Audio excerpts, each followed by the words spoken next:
영화 도가니로 많이 알려진 인화학교라는 농인을 섬기는 그 학교가 있습니다. 이 학교는 기독교의 사랑을 중심으로 1956년에 농화를 섬기는 그러한 고귀한 목적으로 시작되었다고 합니다.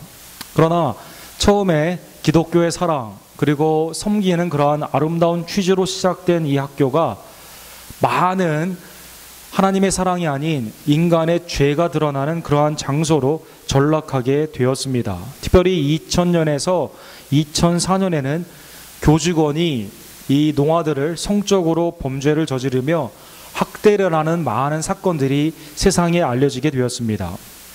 법원에 돈을 뇌물로 드리고 또 사건을 은폐하기 위한 수많은 노력들이 있었는데 아무도 감옥에 가지 않는 상황에서 이제 한 작가가 이 학교를 배경으로 도가니라는 소설을 쓰게 되고 또 영화가 개봉이 되면서 재수사가 시작되어 많은 사람들이 법의 처벌을 받고 급기야 2012년 2월 29일에 이 학교가 폐교가 됐다고 합니다. 그리고 지난달은 바로 이 학교 폐교와 동시에 다른 학교로 갔던 이 농아들이 지금 어떻게 살고 있는가 이 다큐멘터리로 이제 많이 알려지고 있습니다. 지옥과 같은 또 치욕스러웠던 과거의 삶에서 새로운 시설로 옮겨지며 다시 한번 회복이 되어가고 있는, 그러나 여전히 굉장히 어려운 그 회복의 과정이 이 어린아이들의 삶을 통해 나타나고 있는 것입니다. 어떤 사람들은 백성을 조금 더 잘 다스리겠다는 생각으로 정치인의 고귀한 소명을 가지고 정치를 시작합니다. 그러나 어느덧 백성을 사랑하는 것이 아니라 잘 다스리는 것이 아니라 백성을 압제하는 그러한 권력자로 변화되는 것을 많이 볼 수가 있습니다. 또 어떤 사람들은 법 질서를 확립하고 가난한 사람들에게도 공정한 법을 주고자 법의 아름다운 소명을 가지고 판사와 변호사가 되지만 결국에는 법을 오히려 오용하고 가난한 사람들을 학대하는 그러한 타락한 법조인으로 변해가는 것을 우리가 보는 것입니다. 교회 안에서도 그리스도의 거룩한 소명 앞에 더욱더 주님 앞에 귀 쓰임 받으리라는 고귀한 소명을 가지고 사역을 시작했다가 결국 전도의 길을 막게 하는 기독교의 방해물로 전락하는 많은 종교인들과 사역자가 있다라는 것입니다. 고귀한 소명, 그것을 간직하고 온전히 열매 맺는 이러한 일들 가운데 인간의 결단과 인간의 그러한 헌신은 사실은 그리스도의 능력이 아니면 성령의 인도함이 아니고서는 온전히 열매가 맺을 수 없음을 우리는 너무나도 많은 사건들 가운데 보고 있는 것입니다. 오늘 본문에 보면 이미 예수님께서 2번이나 제자들에게 부활하셔서 나타났음에도 불구하고 디베라 호수로 베드로를 비롯한 7명의 제자들이 그 가운데 그 디베라 호수로 간 것을 볼 수가 있습니다. 디베라는 이스라엘에 있어서 4대 도시 중에 하나로서 당대의 최고의 어업을 자랑하는 도시였습니다.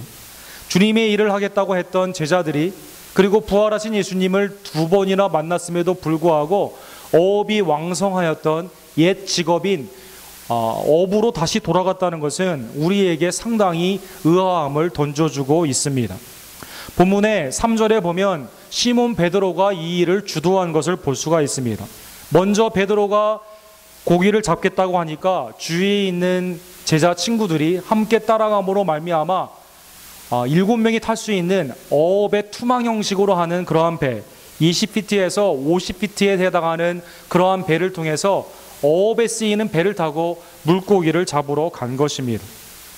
왜 예수님의 고귀한 소명을 받은 제자들이 그것도 십자가의 죽음과 부활의 예수 그리스도를 2번이나 이미 요한복음에서만 증거를 받고 실제로 보았던 제자들이 어업을 향해 나아갔는지는 우리에게 상당히 많은 질문을 던져주고 있습니다. 동시에 그리스도의 사랑으로 구원받은 내가 왜 주님의 고귀한 소명을 버리고 다른 일을 지금 하고 있는지 우리 스스로에게도 의아점이 지금 많이 있다라는 것입니다. 베드로는 누가복음 5장의 배경에 보면 게네사렛 디베라에서 10마일밖에 떨어지지 않는 그 어업의 장소에서 예수님의 부르심을 받았습니다. 밤새 그물질을 했지만 한마디도 거둬들 수 없었던 것입니다. 예수님은 깊은 데로 그물을 던지라는 말씀을 하고 베드로가 주님의 말씀에 의지하여 그물을 내렸을 때 그물이 찢어질 만큼 많은 고기를 잡게 된 것입니다. 제임스 티소의 이 그림에 나와 있는 것처럼 이 그 수많은 어획을 한 제자들은 기뻐하고 있는데요, 베드로는 저 오른쪽에 나와 있는 것처럼, 성경에 나와 있는 것처럼 주님, 나는 죄인입니다, 나를 떠나십시오라고 고백을 했던 것입니다. 주님은 그들에게 이제 너희는 물고기를 낚는 어부가 아니라 Fishers of Men, 사람을 낚는 어부가 되게 하겠다고 하면서 나를 따르라고 명령하십니다.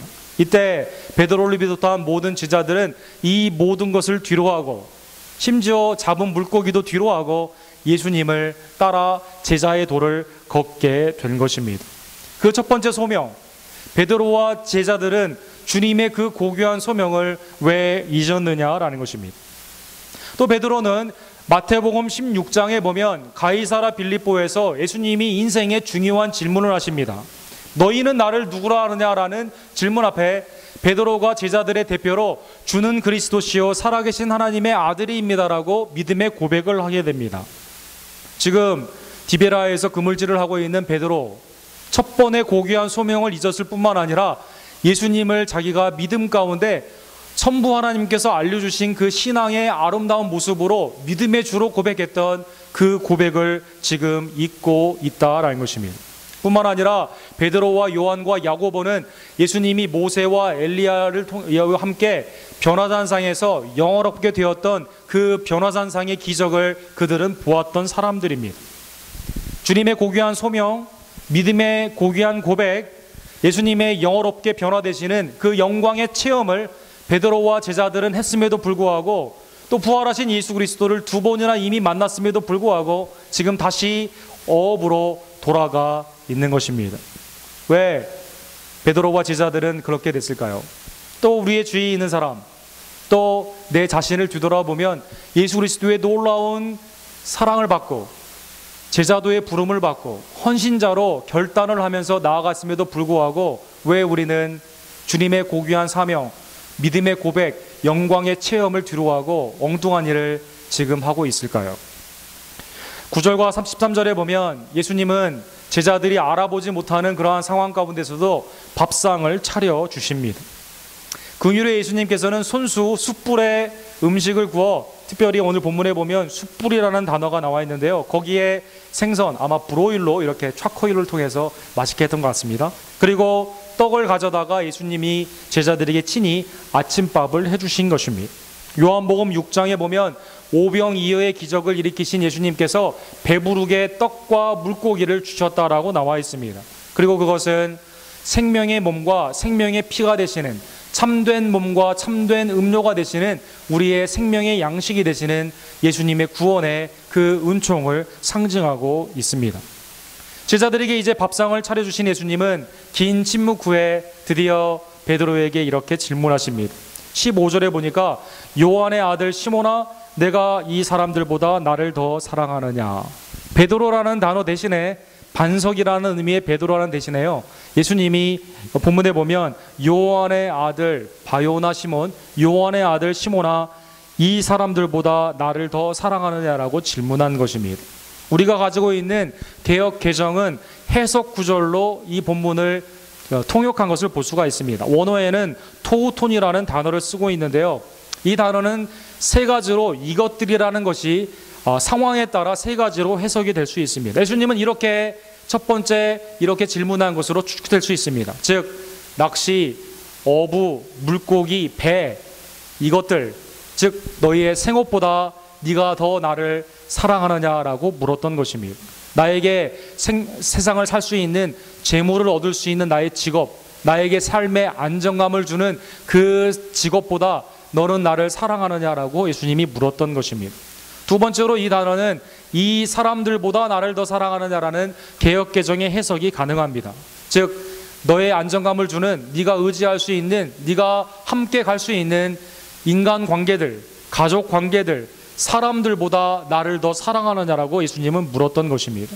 세 번째 가능한 해석은 옆에 있는 사람들이 제자들이었는데요, 제자들이 나를 사랑하는 것보다 네가 더 나를 더 사랑하느냐라는 헌신도에 있어서 네가 정말 나를 더 주위에 있는 사람들이 사랑하는 것보다 사랑을 하는 그러한 해석으로 가능한 것입니다. 어쨌든 깊은 이 의미가 있는 질문으로 예수님은 네가 더 이것들보다, 이 사람들보다 더 사랑하느냐라고 물었던 것입니다. 예수님은 같은 질문을 3번이나 반복해서 물었습니다.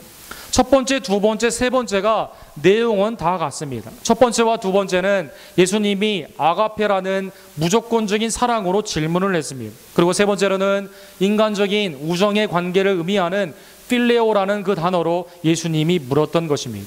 그런데 베드로는 세 가지의 답에 다 아가페가 아닌 필레오라는 우정에 가까운 그러한 사랑으로 대답을 했습니다. 특별히 오늘 본문에 보면은요, 베드로가 확신에 있어서 대답을 하지 못하고요, 간접 화법을 통해서 내가 주님을 사랑하는 줄 주께서 아시나이다. 주여 그러하니이다. 내가 주를 사랑하시는 줄 주께서 아시나이다. 상당히 수동적인, 피상적인 사랑의 고백을 하고 있습니다. 여러분, 과거에 베드로는 예수님 앞에 얼마나 장담을 하던 사람이었습니까? 극단적인 교만함으로 제자들을 무시하며 그리스도를 내가 가장 아끼고 사랑한다는 고백을 얼마나 많이 했던 사람입니까? 마가복음 14장 27절과 29절에 보면 예수님이 이제 십자가를 지기 전에 제자들이 나를 버리리라고 말씀하십니다. 이때 베드로가 이렇게 말합니다. 다 버릴지라도 나는 주님을 버리지 않겠습니다 라고 말을 한 것입니다. 옆에 있는 제자들이 들을 때 아마 상당히 자존심이 상한 그러한 말이 되겠죠. 베드로 다른 사람은 다 버릴 가능성이 많은데 나는 없다라는 그러한 뜻으로 극단적인 교만감으로 그렇게 말을 한 것입니다. 요한복음 13장 37절에 보면 예수님이 발을 씻기며 이제 너희는 내가 따라가는 그 삶을 따라오지 못하리라고 말씀하니까 이렇게 베드로가 말을 합니다. 주여 내가 지금은 어찌하여 따라갈 수 없나이까? 주를 위하여 내 목숨을 버리겠나이다 라고 장담한 것입니다. 그러나 여러분, 베드로는 어떻게 했습니까? 예수님을 부인하게 되었죠. 십자가의 선상에서 모든 제자들은 다 흩어지게 된 것입니다. 이런 베드로에게 예수님은 3번 같은 질문을 하고 있는 것입니다. 주께서 3번째 내가 나를 사랑하느냐 하심으로 베드로가 근심하였다라고 17절에 나와 있습니다. 숯불에 자기가 3번이나 주님을 부인하였던 그 숯불 안에서 요한복음 숯불이 2번밖에 사용이 안 됐는데요, 예수님은 똑같이 3번을 내가 나를 사랑하느냐라고 질문을 하니 베드로는 근심에 차 있었던 것입니다. 여러분, 우리가 질문을 계속 반복하게 되면 듣는 사람이 상당히 부담스럽죠. 그렇죠? 남편이 아내에게 당신 나 사랑하냐고 물었을 때 아내가 그럼 2번째 당신 정말 날 사랑하냐라고 물게 되면 아내가 그럼이라고 말할 수 있지만 3번째 말을 하게 되면 말 대신에 주먹이나 손이 왜 같은 말 자꾸 시키냐라고 물어보게 될 수 있는 것이죠. 또 주위의 인간관계에 있어서도 같은 걸 자꾸 어떤 사실을 정했을 때 전화로 2번, 3번 확인하게 되면 듣는 사람이 상당히 불쾌할 수가 있습니다. 그러나 오늘 베드로는요, 예수님이 같은 질문을 3번 할 때요, 3번째 마음에 근심하게 된 것입니다. 내가 정말 주님을 사랑하는가? 전에는 극단적인 교만감과 자신과 확신 가운데 목숨까지도 버리겠다라고 장담하였던 베드로가 지금은 근심하고 있습니다. 3번 부인하며 그리스도와 눈이 마주쳐 통곡했던 그 경험이 있기 때문에 누가복음 22장에 나온 것처럼 3번째 부인했을 때 주님이 돌이켜 보았을 때 베드로와 눈이 맞습니다. 그리고 베드로는 3번 부인한 자기의 삶을 뒤돌아보며 그는 통곡하며 부인의 사실을 안타까워했던 경험이 있기 때문에 지금 3번째 질문에 근심하고 있는 것입니다. 그리고 주님 모든 것을 아시오니 내가 주님을 사랑하시는 줄을 주께서 아시나이다라고 고백을 한 것입니다. 3번 같은 질문에 3번 수동적이며 피동적인 그러한 대답으로 베드로는 대답을 한 것입니다. 전에는 인간의 자신감으로 말을 했지만 이제 주님을 의지하여 말을 하고 있습니다. 주님이 아십니다. 주님이 도와주셔야 됩니다. 내가 주님을 사랑하시는 줄을 주님이 인정해 주시기를 원합니다라고 부탁한 것입니다. 예수님은 비로소 이 사랑의 고백을 들은 후에야 15절, 16절, 17절에 목양의 사역을 맡기십니다. 내 어린 양을 먹이라, 내 양을 치라, 그리고 내 양을 먹이라라고 부탁한 것입니다. 요한복음 14장 23절에 보면 주님의 일을 하기 위한 자격이 학력도 아닙니다. 지역도 아닙니다. 경륜도 아닙니다. 오직 주님을 사랑하는 사랑의 마음으로 주님을 섬기라라고 말씀하고 있습니다. 사람이 나를 사랑하면 내 말을 지키리니 내 아버지께서 그를 사랑할 것이요 우리가 그에게 가서 거처를 그와 함께 하리라라고 약속해 주신 것입니다. 여러분, 우리가 처음에 주님이 일을 하겠다라고 여러 가지 일을 많이 생각하고 고귀한 사명 가운데 어떻게 주님을 기쁘시게 할 것인가 여러 가지 일을 많이 하게 됩니다. 그런데 오늘 본문에 나와 있는 것처럼 어느덧 베드로처럼 요한은 어떻게 될 것인가, 주위에 있는 사람들은 어떻게 될 것인가, 사람들의 눈치를 많이 보게 됩니다. 주님을 향한 사랑은 다 빠져버리고 교만함 가운데, 확신함 가운데 일을 했다가 주님을 부인하게 되는 인간의 생각으로 하나님이 일을 그르칠 때가 얼마나 많이 있었던지요. 오늘 예수님은 주님의 일을 하기 위해 가장 중요한 기초가 뭐냐? 네가 일을 한다고 막 뛰어다니고 있는데 그걸 멈추고 지금 가장 중요하게 주님의 일을 하기 위해 내가 가장 중요하게 마음 가운데 확인해야 되는 것이 무엇이냐? 내가 지금 나를 위해 죽으시고 나를 위해 부활하신 예수 그리스도를 사랑하느냐라는 것입니다. 나의 생업보다 더 사랑하느냐? 인간관계보다 더 사랑하느냐? 다른 사람들이 어쨌든 간에 내가 주님을 지금 사랑하고 있는가? 주님은 베드로에게 물으시고 제자들에게 물으시고 오늘 여러분과 저에게 묻고 계시는 것입니다. 사랑하는 성도 여러분, 이 주님의 세 번의 진실한 대답, 질문 가운데 세 번의 진실의 아름다운 대답이 우리에게 있기를 간절히 원합니다. 주님, 그렇습니다. 생업보다 주님을 더 사랑합니다. 나의 가족보다 주님을 더 사랑합니다. 다른 사람들이 주님을 사랑하든지 어떻든지 상관할 바 아니지만 내가 주님을 사랑합니다라고 고백하는 우리 언덕교회 모든 손님들 되기를 간절히 원합니다. 사랑이 확인된 후에야 주님이 사역을 맡기시는 것입니다. 그리고 주님은 베드로에게 오늘 두 번에 걸쳐 너는 나를 따르라라고 명령하십니다. 18절과 19절에 보면 베드로는 젊었을 때 자기 마음대로 움직였습니다. 그러나 나중에 가서는 사람들의 뜻 가운데 움직이게 되고요, 죽을 때 손을 펴며 죽게 된다라고 말씀하고 있습니다. 19절에 요한 사도는 이렇게 말하고 있습니다. 요한복음은 베드로 사도가 죽었던 64년 이후에 쓰여지게 되었는데요, 베드로의 죽음을 요한 사도는 알고 있었기 때문에 이 예언이 어떻게 이루어졌는가 이렇게 말하고 있습니다. 이 말씀을 하심은 베드로가 어떠한 죽음으로 하나님께 영광을 돌릴 것을 가르치심이로라. 이 말씀을 하시고 베드로에게 이르시되 나를 따르라 하시니. 베드로는 클레멘트라는 초대 교부의 증거에 의하면 로마에 사역을 막 하다가 이제 핍박이 네로 황제로부터 일어나게 되었을 때 도망쳤다고 합니다. 도망치는 와중에 그 유명한 일화가 있죠. 어떤 사람이 십자가를 지고 로마 성으로 들어오고 있습니다. 당신 누굽니까? 라고 물어보니까 그분이 내가 너를 위해 죽고 부활한 예수 그리스도다라고 말을 했다는 것입니다. 그리고 베드로는 묻습니다. 그러면 주님 지금 어디로 가십니까? 그 유명한 말이죠. 코어바디스, 어디로 가십니까? 라고 하니까 네가 로마에서 도망치니 내가 로마에 다시 죽으러 간다라고 말을 했다는 것이죠. 이건 이제 내려오는 이 클레멘트를 통해서 쓰여져 있는 베드로의 간증입니다. 그래서 그때 베드로가 다시 로마에서 십자가에, 그것도 거꾸로 못 박혀 죽었다라고 전해지고 있는 것입니다. 나를 따르라는 명령, 이제 주님을 사랑하는 자, 주님의 모양의 책임을 받은 자, 주님을 섬기기 위해 준비된 자가 주님을 따르는 그 사역은 십자가와 그리고 부활을 바라보는 참된 그 사역자로 베드로가 사용을 받게 된 것입니다. 사랑하는 성도 여러분, 오늘 본문을 통해서 우리에게 동일하게 묻고 있는 예수 그리스도의 그 질문에 기쁨으로 우리는 대답하는 모든 성도가 되기를 간절히 원합니다. 다윗은 시편 18편 1절에 보면 나의 힘이신 여호와여 내가 주를 사랑하나이다 라고 고백했습니다. 요한일서 2장 15절에 보면 우리가 하나님이 아니라 예수 그리스도가 아니라 성령님이 아니라 이 세상이나 세상에 있는 것을 사랑하게 되면 그러면 아버지의 사랑이 우리에게 거하지 않는다라고 말씀한 것입니다.